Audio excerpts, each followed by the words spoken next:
como vocês estão? Hoje nós estamos aqui para a nossa primeira aula e nós vamos falar de um dos meus assuntos preferidos. O tema de hoje é o trovadorismo, a primeira escola literária.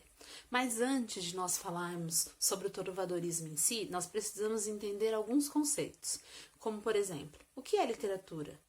O que é periodização literária? Literatura é a arte da palavra, a arte da escrita, de expressar através das palavras os nossos sentimentos, as nossas angústias. Então, quando nós falamos em literatura, nós passamos a separar determinados momentos e determinadas características e dar a esse período, dentro de uma linha do tempo, o nome de escola literária, de acordo com as suas características, o seu contexto histórico, os seus acontecimentos. E através da análise desses documentos, dessas histórias, desses livros, dessas obras, é que nós entendemos a sociedade de determinada época. É por isso que a literatura é tão importante para a humanidade. É através dela que nós temos registros de outros povos, outros costumes, outras sociedades. Com o passar dos séculos, a literatura também ganhou um caráter de lazer, um caráter de entretenimento. É muito importante estudar o contexto histórico da época em que se passa aquele movimento literário. Por que é importante? Porque, de acordo com as características da sociedade daquele momento, é que os autores vão produzir as suas obras. Então, é por isso que nós precisamos observar sobre o trovadorismo duas questões muito importantes. Qual era o sistema político da época, que é o feudalismo? Então, vamos lá, retomar a aula de história. Eu vou colocar para vocês uma imagem aqui para a gente falar sobre esse assunto.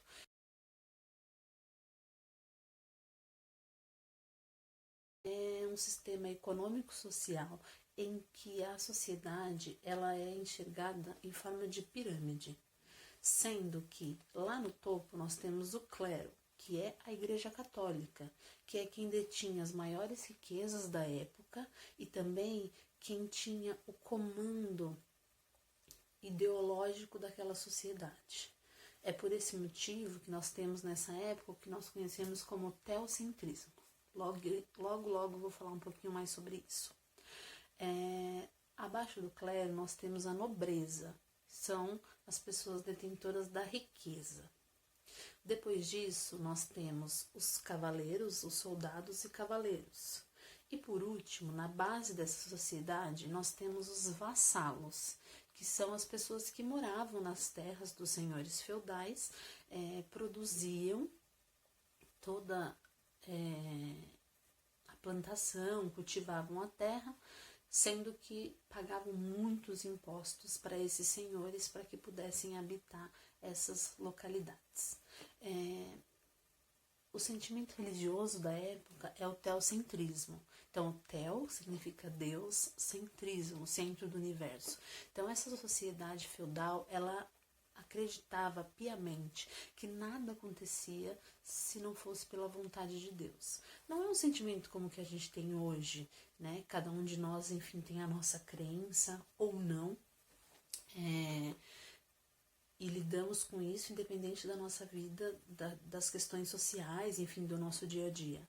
Naquela época, isso era completamente interligado, né? Não existia um comportamento social sem o sentimento religioso. Então, o teocentrismo é o que dominava na época. Essa sociedade também não trabalhava com ascensão social.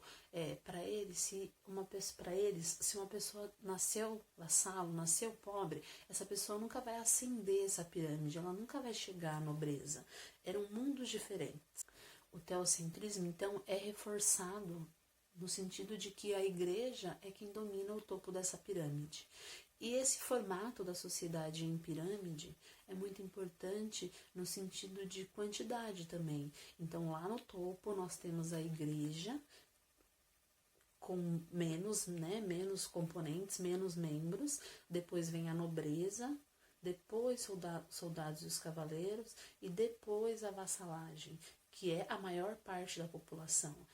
Outra questão importante para nós analisarmos no trovadorismo é o nome do movimento. Então, trovadorismo vem de trova, que significa rima.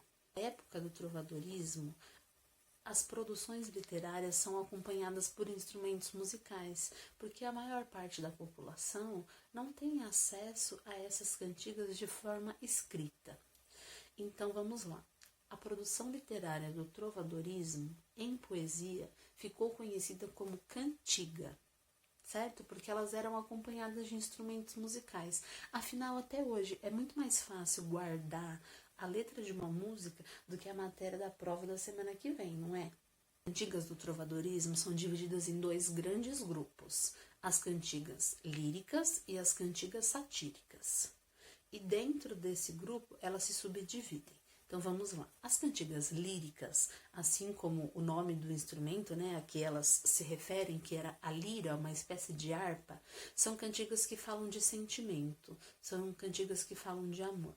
Nós temos as cantigas de amigo e de amor. E agora a gente vai entender um pouquinho da diferença entre uma e outra. As cantigas de amigo, elas possuem características bem específicas. Elas têm o eu lírico. O que é o eu lírico? A voz que fala no poema é uma mulher, uma moça. Isso não significa que tenha sido uma moça quem escreveu, porque como nós já dissemos, pouquíssimas pessoas tinham acesso à alfabetização. Dificilmente essas pessoas seriam mulheres. Então, na verdade, é um homem, né, quem compõe essa cantiga, se fazendo passar naquela história por uma mulher. Essa moça lamenta a partida do amado para a guerra. A gente está falando de época de expansão territorial, né? O momento em que Portugal está se expandindo para o mundo. Então, essa moça lamenta a partida desse amado para essa guerra, para essa conquista portuguesa, um ambiente rural ou campestre. Além das cantigas de amigo, outras cantigas bastante importantes no trovadorismo foram as cantigas de amor, que também pertencem ao gênero lírico. A cantiga de amor traz o eu lírico masculino, então a voz que fala no poema é um homem que é completamente apaixonado por uma dama inacessível. É aí que nós temos acesso a um termo bastante conhecido no trovadorismo, que é a vassalagem amorosa. Eu já disse lá atrás que a pirâmide, a base da pirâmide social são os vassalos, são os servos. Então, a vassalagem amorosa é o sentimento de que o homem é o servo da mulher amada. Esse amor que ele sente por essa dama, que geralmente é uma dama da nobreza, é um amor inalcançável. Trata-se de uma dama inacessível. Ele sempre vai se referir a essa dama como minha senhora, minha dona. Sendo assim, as características da cantiga de amor são ambiente palaciano, porque esse homem ele é apaixonado por uma dama da nobreza. Eu lírico masculino. Trata de um amor impossível, um amor platônico, como nós conhecemos na nossa sociedade contemporânea. Existem também as cantigas satíricas. O nome não é estranho pra gente, né?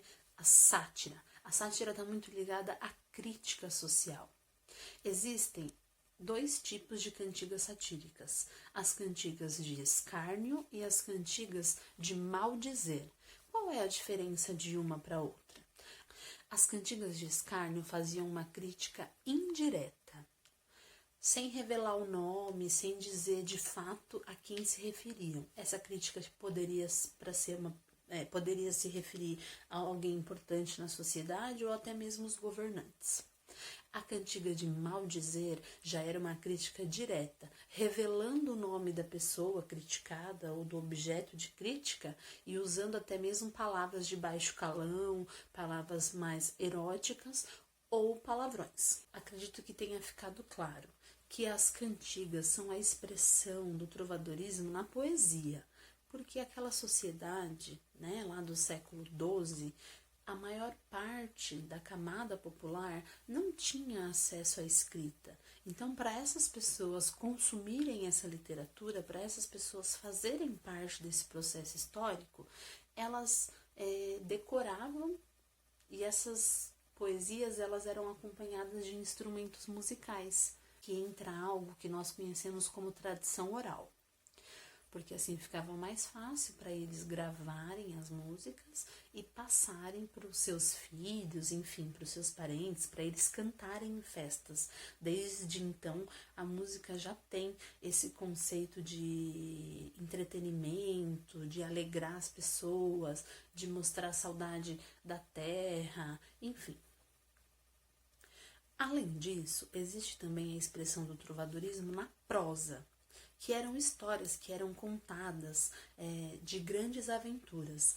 Essas histórias são conhecidas como novelas de cavalaria, e talvez vocês já tenham conhecido algumas delas, como por exemplo, a história do rei Arthur, o príncipe que tira a espada da bigorna e se torna o rei da Inglaterra, ou Tristão e Isolda.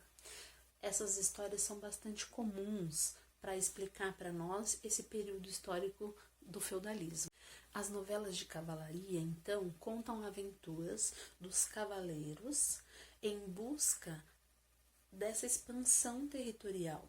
Então, conforme os povos saíam para essas conquistas, esses cavaleiros, geralmente dotados de honra, de força, de pureza, de bondade, de garra, eles representam a sua pátria, o lugar de onde eles saíram. A partir de agora, nós analisaremos algumas cantigas. A primeira delas é uma das cantigas de amigo mais famosas e mais conhecidas da humanidade, conhecida pelo seu primeiro verso, ai flores do verde pino. Lembrando que as cantigas do trovadorismo são escritas em uma linguagem que nós conhecemos como galego-português. Sabemos que a língua portuguesa deriva do latim, o latim vulgar, aquele falado pelas classes sociais mais baixas. Nesta cantiga, podemos observar a presença de eu lírico feminino, pois ela diz: ai flores do verde pino, se sabedes novas do meu amigo, ai Deus, eu é. Portanto, trata-se de uma moça que lamenta a partida do homem amado.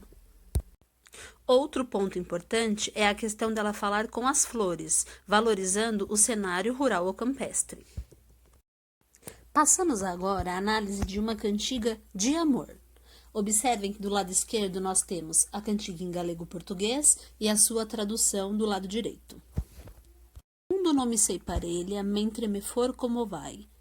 Cá já moro por vós e ai. Então ele está dizendo, não há ninguém igual a mim enquanto meu viver como vivo. Eu morro por vós. Ou seja, trata-se de um homem apaixonado por uma dama inacessível. Assim como mencionado durante a aula, observem que este homem chama essa mulher amada de senhora, e também diz que ele está sofrendo de um grande amor e que ela é filha de Dom Paio Muniz, mais uma vez reforçando a ideia de que a vassalagem amorosa trata de o amor de um homem por uma dama da nobreza. Agora estamos observando uma cantiga satírica. Trata-se de uma cantiga de escárnio, pois não revela quem é a pessoa criticada, somente se refere ao ato cometido por essa pessoa. O que já não acontece neste outro exemplo, que é uma cantiga de maldizer, pois revela o nome da pessoa que está sendo insultada, dizendo o que ele fez e julgando-o por ter se envolvido com uma prostituta. Aqui é válido ressaltar o papel da música como objeto de crítica social, algo que a nossa sociedade mantém até os dias de hoje. Nesse sentido, podemos destacar o rap como este estilo musical que serve para denunciar as mazelas sociais. Espero que vocês tenham entendido o que foi o trovadorismo e as principais características presentes nas obras desta primeira época literária. Principalmente que tenham percebido a relevância de se analisar as produções escritas da humanidade, a fim de entender como o homem viveu, para que possamos refletir sobre as nossas ações. Até a próxima!